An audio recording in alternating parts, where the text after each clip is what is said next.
네, 여러분 안녕하세요. 조명근입니다.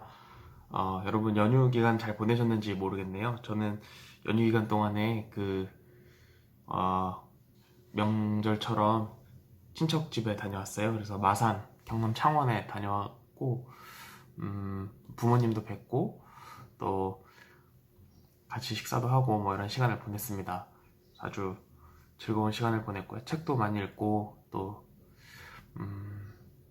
운동을 좀 많이 하려고 했는데, 운동하다가 다리를 다쳐가지고, 우리 학교 학생이랑 스파링 하다가 그 발목 바깥쪽 인대가 좀 늘어났다고 해서 깁스를 좀 하고 있었습니다. 그래서 깁스를 하고 운동을 좀 쉬었고요. 쉬면서 그 의사 선생님이 그러시더라고요. 그 절대 운동을 다른 운동이라도 하면 안 된다. 무리가 가기 때문에 하지 말고 가만히 누워만 있으라고 하셔가지고 그 의사 선생님 말씀을 듣는 차원에서 그 넷플릭스를 결제하고 넷플릭스를 연휴 내내 봤습니다. 지금도 보고 있고요.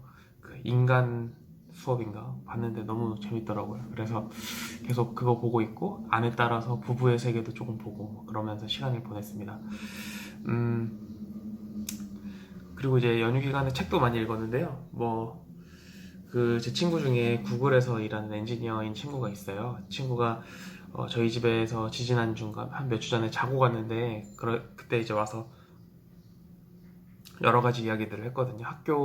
대학 교육이 어떤 식으로 발전해야 할까, 한국 사회는 어떻게 변할까, 뭐 이런 얘기들을 한참 나눴는데, 제가 이제 그 다리를 다쳐가지고 병원에 가서 이제 그걸 하는데, 병원에 가서 이제 진료를 받으려고 기다리고 있는데 그 친구한테 전화가 온 거예요. 그냥 전화가 와서 받아보니까, 이 친구가 갑자기 앞에 뭐 안부를 묻고 이런 절차 없이 갑자기 그냥 저한테 그런 말을 했습니다. 형, 내가 무슨 강의를 봤는데 김누리 교수님이라는 분의 강의를 봤는데 강의가 너무 인상적이었다. 거기서는 한국 교육의 평가를 문제라고 지적을 하고 있는데 형 전공이 교육평가인데 이거에 대해서 어떻게 생각하느냐 이런 얘기를 물어봤습니다. 근데 사실 저는 김누리 교수님이 누군지도 모르고 어떤 주장을 하시는지도 모르던 터라서 그분이 어떤 분이며 어떤 주장을 했길래 네가 이렇게 감명을 받은 건지를 설명해 달라 이렇게 이야기를 했더니 자기가 이제 이 책을 읽었다는 거예요.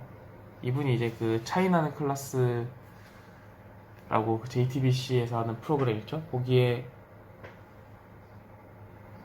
이제 나왔었나 봐요. 거기서 이제 강의를 하시고 굉장히 인기가 많았던 것 같습니다. 근데 이제 이 내용은 이제 그런 거예요. 한국 교육이 너무 이렇게 평가 위주로 가고 또 교육 평가적으로도 안 좋은 것 같다. 특히나 이렇게 수능 시험 위주로 이렇게 움직이다 보니까 사람들이 다들 거기에만 목매고 진짜 공부란 무엇이고 거기서 어떻게 진정한 의미의 교육을 찾을 수 있을까 하는 부분에서 이제 고민을 하게 되었다는 내용인 것 같아요. 그래서 저도 그래도 명색이 교육학 박사인데 이런 책이 나오면은 꼭 그래도 읽어보려고 노력하거든요. 그래서 이 책을 읽어봤는데 여러분들이랑도 함께 이야기해봤으면 좋겠다는 생각이 들었습니다. 이제 책에서 얘기하는 거는 그런 거거든요. 한국 교육이 굉장히 그 교육 평가적으로 좀 후지다. 근데 이제 마침 우리가 지난 시간에 이야기했던 표준화 평가랑 딱 맞다 있는 부분인 거예요. 근데 이분이 주장하시는 건 이분 독일에서 하기로 하셨는데 독일식의 교육이나 아니면은 바칼로레아처럼 프랑스 형태의 그런 교육을 해야 된다라고 이제 주장을 하시는 거죠. 근데 우리가 지난 시간에 뭐라고 이야기를 했었죠? 그 바칼로레아를 하면은 왜 안 된다고 했었죠? 그만큼의 인원들을 다 감당할 수가 없다. 이게 이제 우리의 어떤 고민이었잖아요. 한번 다시 찾아볼까요? 이게 바칼로레아 문제. 이런 거 이제 찾아보면은 논술 학원이 나오네요, 여러분. 근데 어쨌든 우리가 봤던 건 이제 이런 문제였죠. 타인을 심판할 수 있는가, 혹은 뭐 과거에서 벗어날 수 있는가, 모든 사람을 존중해야 하는가, 이런 문제가 이제 철학 문제로 나온다는 거죠. 그러니까 이제 그 교수님은 이런 식으로 평가를 바꿔서 학생들이 좀 더 사고할 수 있게끔 만들어줘야지 지금처럼 이런 식의 퇴행적인 교육을 하게 되면은 우리가 불행해진다 라는 주장을 하고 계십니다.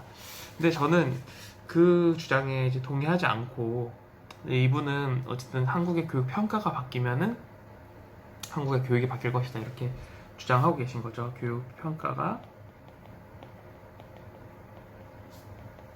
방법을 변화시키면은 사회가 변화할 것이다 이런 주장을 하고 계신 거예요. 근데 저는 어떻게 생각하냐면 사회를 대변하는 것이 교육이고 교육의 효용성을 평가하기 위해서 교육 평가를 한다. 저는 이제 이런 입장이거든요. 그러니까 저는 뭐라고 생각하냐면 제가 대학에 들어올 때까지만 해도 이런 과연 이 기사를 찾을 수 있을지 모르겠는데 이런 말들이 되게 많았어요. 이공계 위기라는 말이 있었어요. 이공계 위기. 보면은 뉴스를 한번 찾아볼게요. 보시면 여기 2001년, 2002년 뭐 이런 기사들을 살펴보면 굉장히 우리나라의 이공계가 취업이 안 된다 이런 내용이 저 기사 내용이에요. 근데 여러분 실제로는 어떻죠? 우리 지금 2020년대는 어떤가요?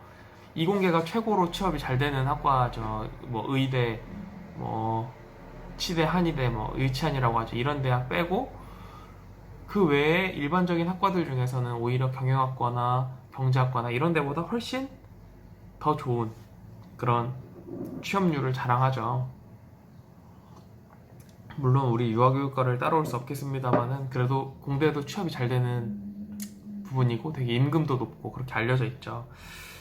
그리고 유아교육과 같은 데도 취업이 잘 되니까 다른 학과 대비 점수가 높잖아요. 그러니까 그런 부분들을 생각해보면 저는 이렇게 거꾸로 가는 게 아닌가 하는 생각을 하게 됩니다.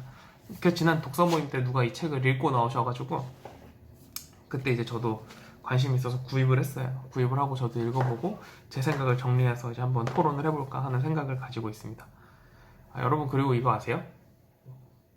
요즘에 학교에 들어오려면 반드시 그 학교 정문에서 이렇게 이마에다 대고서 그거를 체크하거든요. 체온을 체크하고 이 팔찌를 나눠줘요. 클럽에 온 것 같죠?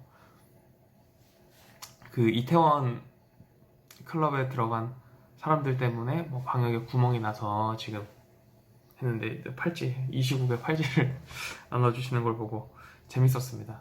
학교 내에서는 반드시 마스크 착용해야 된다 해서 마스크도 계속 쓰고 다니고요. 누구 만날 때는 항상 마스크 쓰고 교내에서 있는 게 원칙이라고 해서 그렇게 지금 하고 있습니다. 여러분 빨리 여러분들을 만나는 날이 왔으면 좋겠습니다. 여러분. 네.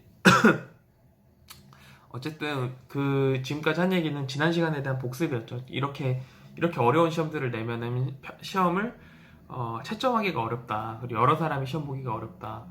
그래서 그 구글 다니는 그 친구가 자기 아는 분이 자기 그 구글에서 같이 일하면서 알게 된 프랑스 교수님이 있대요. 그래서 프랑스 교수님한테 전화를 해서 물어봤다는 거예요. 진짜로 이 바칼로레아라는 시험에 대해서 동의하느냐라고 말씀을 드렸더니 뭐라고 대답했을까요?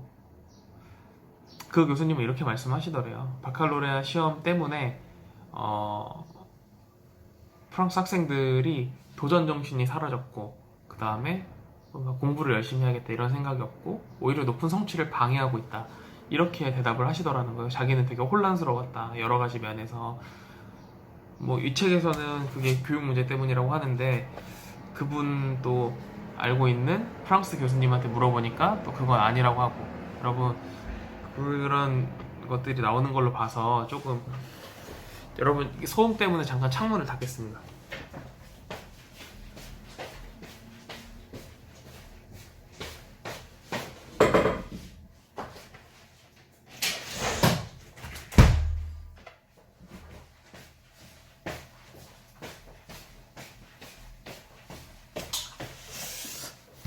네, 아무튼 그렇다 그런 얘기들을 우리가 해봤습니다.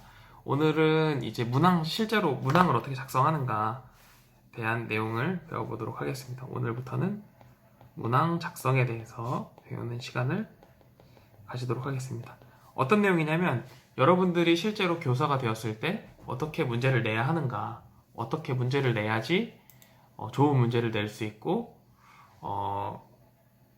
좋은 평가를 할 수 있는가, 목적에 맞는 평가를 할 수 있는가에 대한 내용을 오늘 보고자 합니다. 그래서 보면은 잠시만요.